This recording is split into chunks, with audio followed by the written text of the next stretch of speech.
इज्जत का असली मालिक। एक छोटे से कस्बे में एक बहुत बड़ा हवेली जैसा घर था।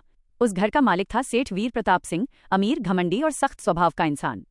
उसके लिए दौलत ही सब कुछ थी और गरीब लोगों को वो इंसान नहीं, सिर्फ काम करने की मशीन समझता था। उसी हवेली में काम करता था एक नौकर रामू।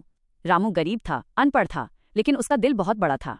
वह सुबह से रात तक बिना शिकायत काम करता, कभी मालिक की कड़वी बातें सुनता, कभी बेवजह की डांट, लेकिन फिर भी सिर झुकाकर अपना काम करता रहता। सेठ वीर प्रताप रोज रामू को सबके सामने डांटता और कहता, तू नौकर है, अपनी औकात में रह। ये शब्द रामू के दिल को चुभते थे, लेकिन वो चुप रहता। रामू जानता था कि उसके बूढ़े माता पिता और छोटी बहन की जिम्मेदारी उसी पर है, इसलिए वो हर अपमान सह लेता। वक्त का पहिया घूमा। एक साल कस्बे में भयंकर सूखा पड़ा।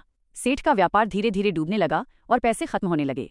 जिन लोगों ने सेठ से कर्ज लिया था, उन्होंने लौटाना बंद कर दिया। हालत इतनी खराब हो गई कि सेठ को अपनी हवेली तक गिरवी रखनी पड़ी। रामू ने देखा कि उसका मालिक अंदर ही अंदर टूट चुका है। एक रात सेठ बीमार पड़ गया और घर में कोई नहीं था। ऐसे समय में रामू ही पूरी रात उसकी सेवा करता रहा, उसे दवा दी, पानी पिलाया और डॉक्टर को बुलाया। जब सेठ को होश आया तो उसने कमजोर आवाज में पूछा, रामू, तू अब भी यहाँ क्यों है? मैं तो तुझे हमेशा नीचा दिखाता रहा।